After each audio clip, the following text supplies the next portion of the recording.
So this video is going to be the first of a lot of videos like this where, from my perspective, I like to put videos together, but this is like for production quality and things like that, but this is not about production quality at all. This is just to like get an insight for anyone who's just curious about watching different people work. I know I am. I'm always watching how other people work, and you pick up things along the way. You pick up new ideas to do stuff, so it's a cool thing. So I just wanted to contribute to that. Yeah, basically, I'm just going to put together a beat in Ableton. A lot of the videos out there are for FL. I know there's plenty of videos for Ableton as well, but I'm not gonna be really playing stuff in. I might play a bit of a melody in or whatever, but I'm gonna try and do as much as I can on the screen. There's no real specific sort of like, I'm not trying to teach you anything. This is just gonna be an ongoing series of sort of like beat making sessions that I'm gonna just upload, because I'm gonna be making a beat anyway, so I may as well share it. Why not?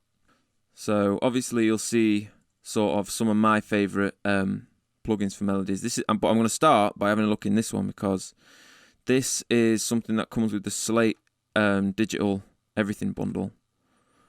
So it's not necessarily a plugin that I think everyone is using in rap music at the minute.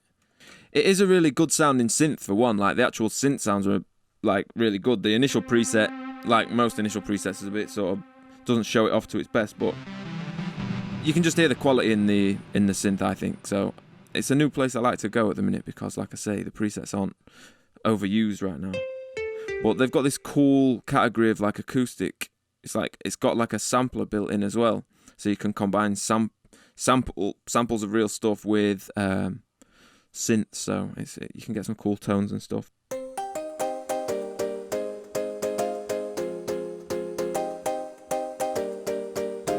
Bit of a pop thing. So I'm going to start with something like pretty simple like that, just something with a good tone that I can build around, I think. I think I want to do like a faster beat. I do like doing beats like 155 to 160, so let's just see. A lot of the time I will just start on melody or whatever, but this time I'm just going to put a little clap in to set the tone as well, because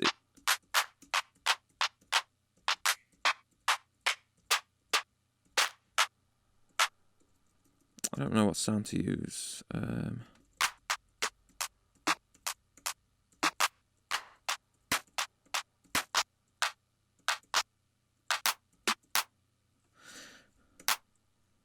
Yeah, I'm going to go with that. I think I just feel like a bright, lively clap is the one for this.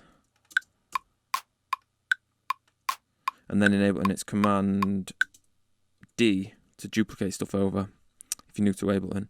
And hopefully some of you, because people on my Instagram have been asking me questions about wanting to get into Ableton and stuff. So hopefully just watching me work through it in the context of making sort of rap beats, you'll see why it's good for that genre. It's good for everything, but you know, people obviously think Fruit is the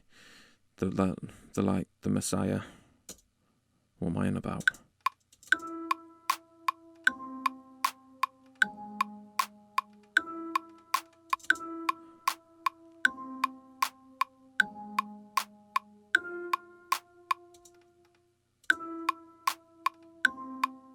This turns the audio on.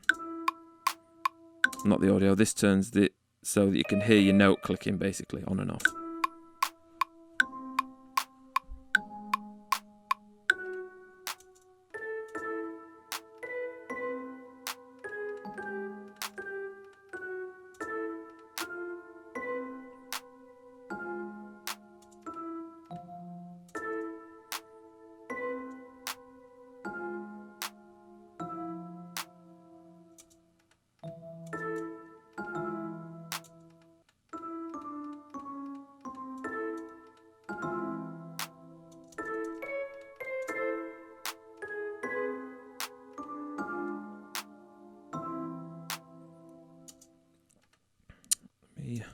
I quite like that.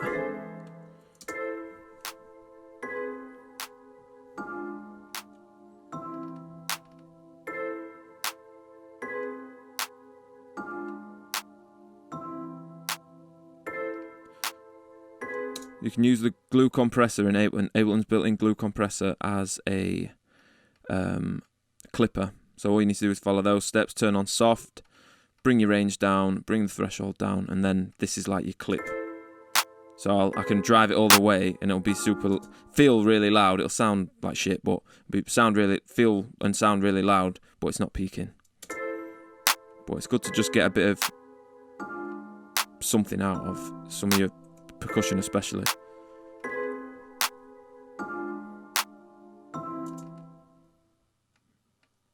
I might try a little melody on this, but I might instantly change my mind and want to do a counter melody on something else.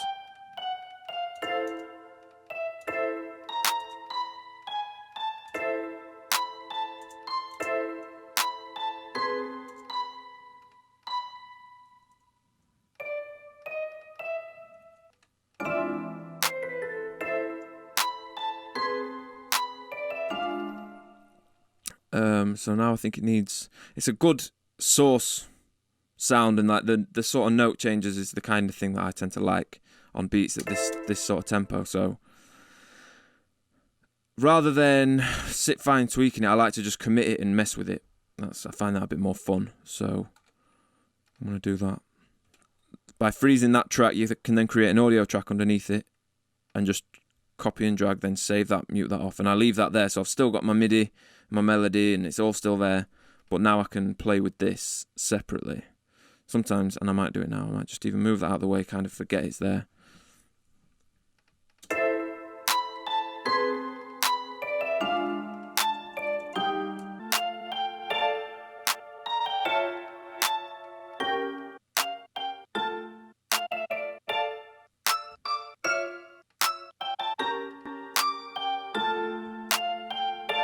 So I've just pitched it up a random 5, just something that felt right. I'm kind of not even judging it with my ears. I'm just like shooting it up. I just like to throw things around. That's kind of a way that I like to get creative.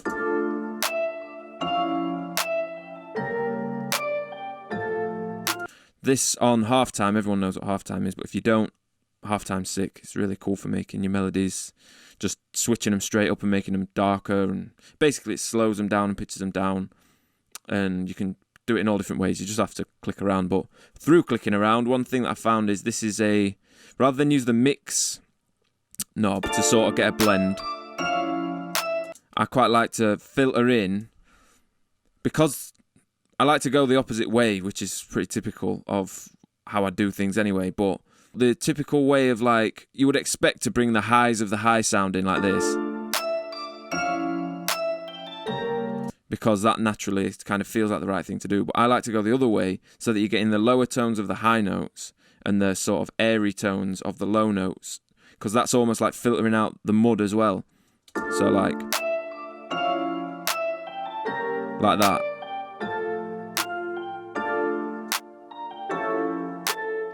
Because sometimes when you go halftime, you lose a bit of a bounce, and I think that's what would have happened there. Even though I like how it sounds anyway, I just wanted to bring that in. I know it's something that I do from time to time anyway. Yeah, so I think that makes it sound cool. Something I never do that I'm just going to click the button of now is go.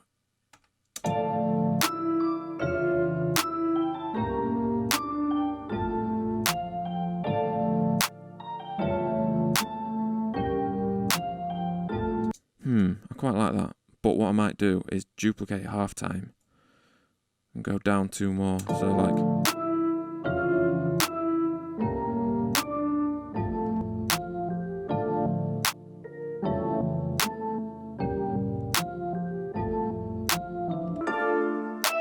I can probably automate that on and off as well.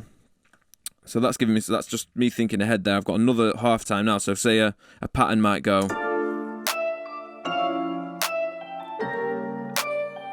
And then in the structure, I might automate it to do this on a turnaround, so it like goes, then back in. Yeah, that's cool. That's the main basis of my like bed melody. I think I still need to make it sound a little bit more interesting though. So I'm gonna go with retro color again. Another big one.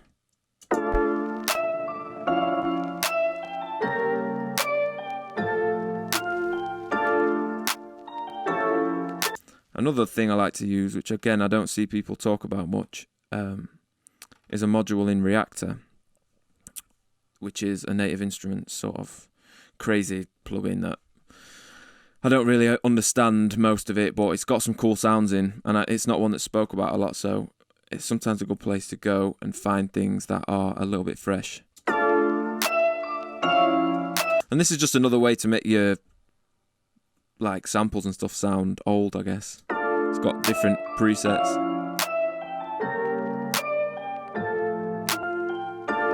So there it's doing a lot. It cuts so a lot of the high-end stuff out, but then that's how old stuff sounded anyway, so that's what it's meant to be doing. I like that better. But again, now what I'm going to do is I'm going to freeze that like I did before and then copy it down. So I end up stacking up frozen tracks over here. So this is the first one. And then I'm freezing again. But what I'll do is rather than work with that like frozen track, so it feels weird saying that, but I'll then copy the audio down again and work with it as if it's a fresh audio sample. It's good that you ain't got to keep bouncing and rebouncing. You can just do it all on the fly, which is cool. On the fly. I've just said it. Terrible. Awful.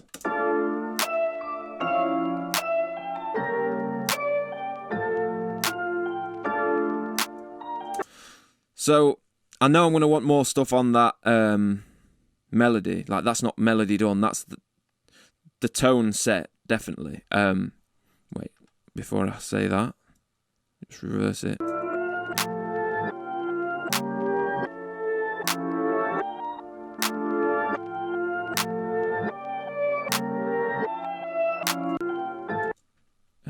I know what I'll do. Another cool plugin, if you like, people who know me know that I don't shut up about the Slate digital monthly payment plan where you get loads of cool plugins, but these plugins are just amazing. Like, they're really good quality. So, and it comes with a load of other stuff as well. Like, this is a new thing they've just added, which is these kilohertz things where there's loads of good little, just quick plugins that you can chuck on that do really cool stuff, like pitch shifters and just all different stuff. And there's a bunch of stuff I haven't even looked at yet, but one that I've been using a lot is this reverser, because you can like set the time of it so that it reverses like in the background, if that makes sense. I'm going to work with that now because I want to move on now. I'm getting bored of doing that. And literally, when I'm making beats, that is a lot of how I work. If it starts to feel boring, I feel like I'm just through doing it over and over. I used to really overcomplicate stuff, but I think that's quite good when you're learning, because you learn to do a lot of things that way. But once you kind of get it, there's no need to be doing all that messing about.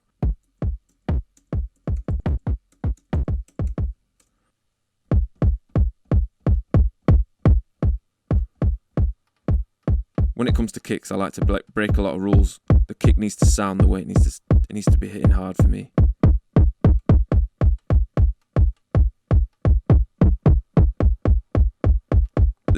I'm just EQing out a bit of this area just because I know that it's going to be getting in the way of stuff.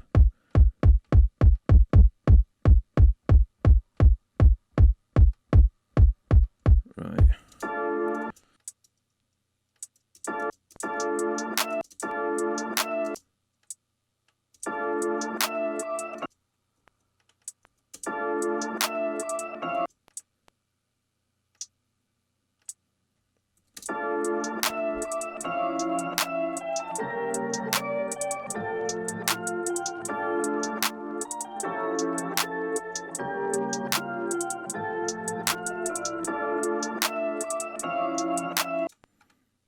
So I like to layer hi-hats as well. That's another thing.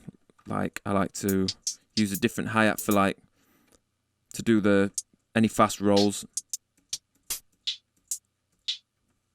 Try that one. But I also want to change the envelope, make it really snappy.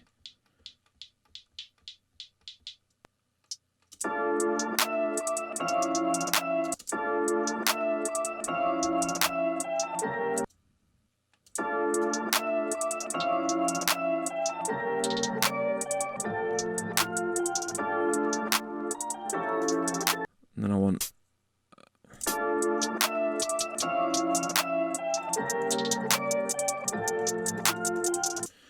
might even have that doing a straight, just a straight pattern.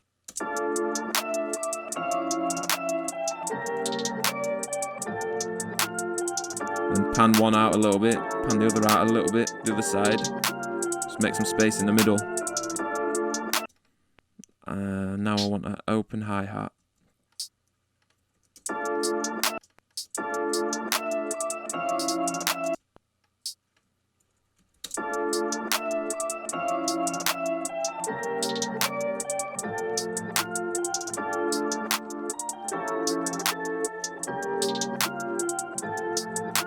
Let's have a look at some 808s.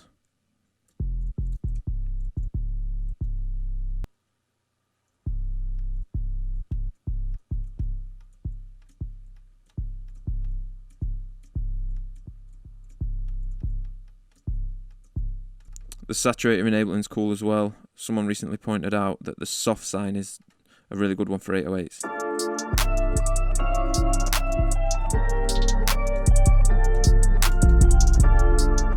Oh yeah, another thing you've got to do is set the voices to 1. If you do one-shot mode, which sometimes works well, but I wanted to just carve out a different shape for the 808, so.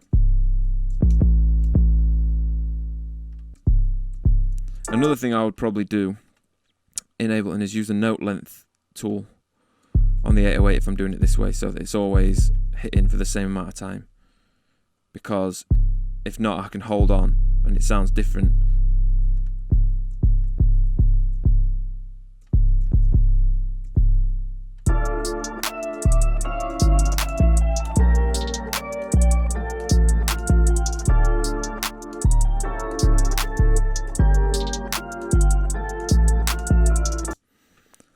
I know I said I wasn't going to play it, but a part ended up coming. But now what I'll do, again in Ableton, in the new one, if you're jamming something out and you didn't hit record, you can hit this little button up here and it'll just capture what you last played, which is like a lifesaver for me. I use it all of the time, like literally every single session. I'm just going to pitch this up to make sure all the notes are in exactly the right sort of, at the right key. So, because when you're working on low 808s, it's easy to miss that.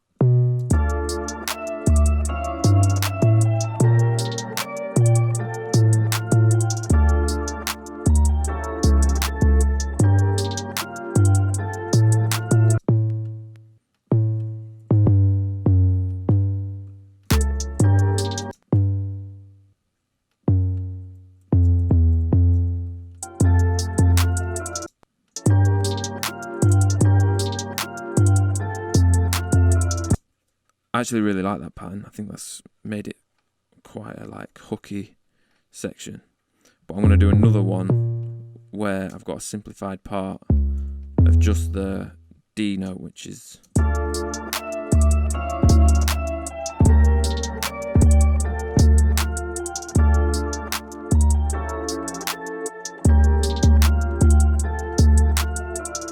so like then maybe that'll end up being a verse or something. So then I'm going to jump the octave down by pushing shift and down.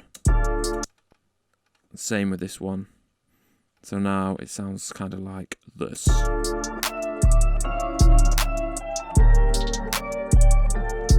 Obviously I'm peaking over here, but what I'll do is, I should do this at the beginning of every session, but I don't. So I'll just highlight everything, click on the volume, tap down on my down arrow and just bring everything down a good 8 and 9 dB.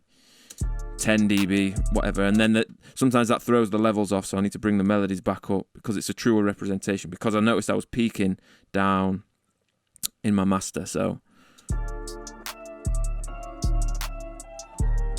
like now I can get better levels as well. But then again I use the glue compressor as a clipper on my master now that I've actually done that part. I never start by going, oh, best bring everything down. Occasionally I do when I'm like just thinking that way, but a lot of the times I'll start, get creative, and then I'm like, oh shit, I'm peaking, let me just bring that down now, and then work into this so it always feels nice and loud, so I don't feel like, and it'll also, you can hear when stuff's pumping too loud, and then when you turn this off you're still not peaking. So it's just a good little habit to work. I like to work into a clipper. It just makes it more exciting to listen to.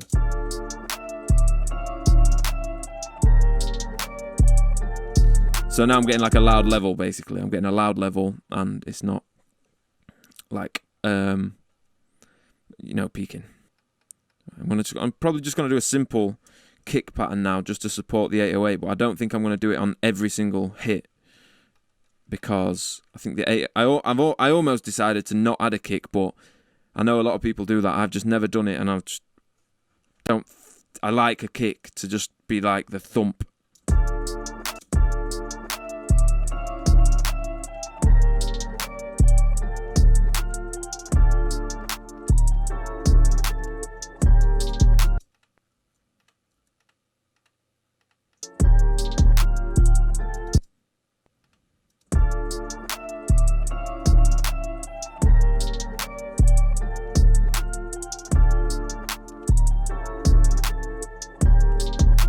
Maybe EQ this sound a little bit now.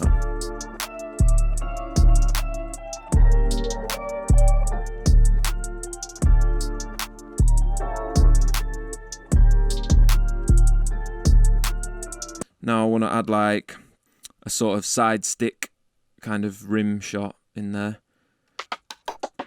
Rim shot heaven.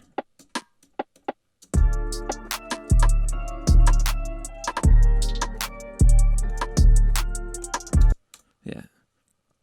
Like, I like to use rim shots as a little thing to just emphasize a bounce that like I maybe want to imply through the track. Like, and a lot of the times it's something just before the clap, or something just after the clap, or like a little skip somewhere in the middle.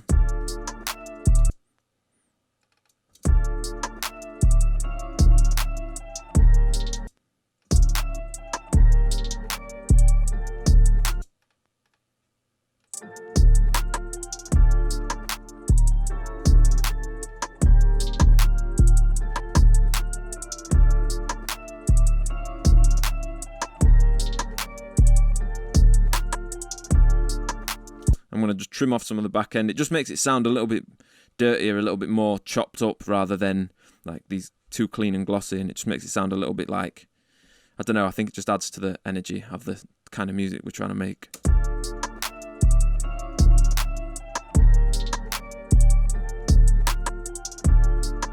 I've become a fan of the, like, I don't even know how to say it. And I can't remember what pack has got that sound. Again, if you want your stuff to sort of have a bounce and you want to influence the head nod.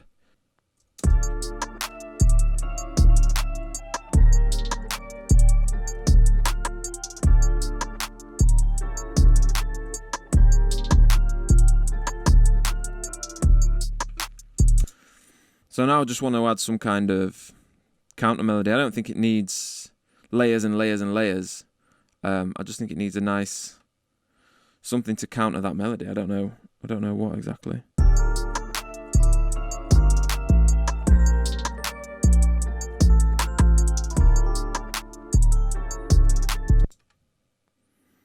Yeah, that was shit.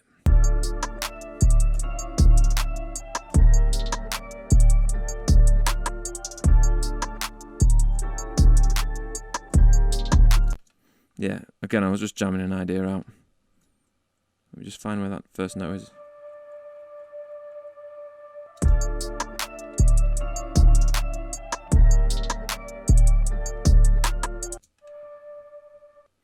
I quite like that. It's a subtle layer, but it adds something.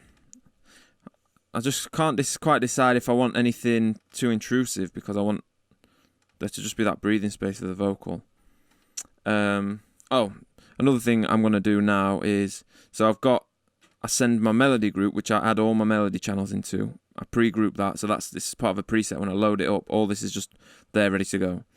And I send the melodies through the side chain, which is this channel. So all my melodies come through there, as you can see there. And then I've got a trigger, which is a really short, just front end of a kick, so it's super short. And then I can trigger that trigger by my kick channel MIDI and set it to in. So now when the kick hits, it triggers that MIDI on there, which is gonna duck my side chain, which is set all in there through all that, which I'll explain in another video if you want me to.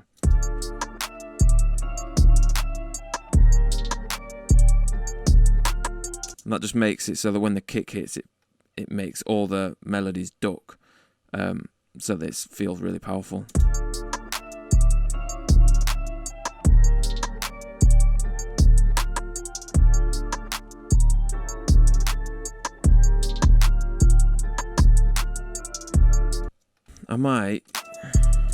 I might reverse the whole melody though.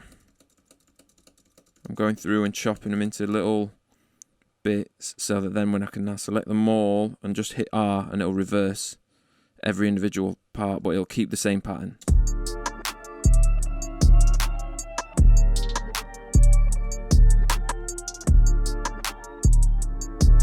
And I hate it, so let's undo that.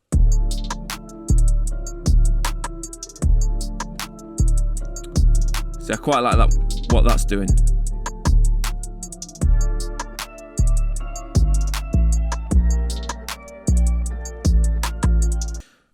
I think maybe a piano just to add a sprinkle of sort of something on the top end will finish off the melodies nicely. So I've got something to like lift it with. There's really good pianos in Contact, but this Hybrid Keys has got, they're a lot simpler, the patches, like, but it's got some really good sort of just mood setting stuff.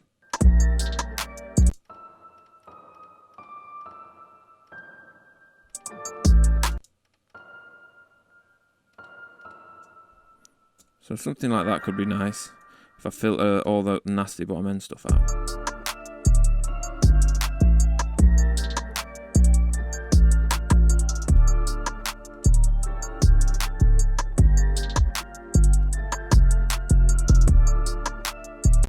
And then maybe only have it fully open in the chorus, but have it half time for the verse.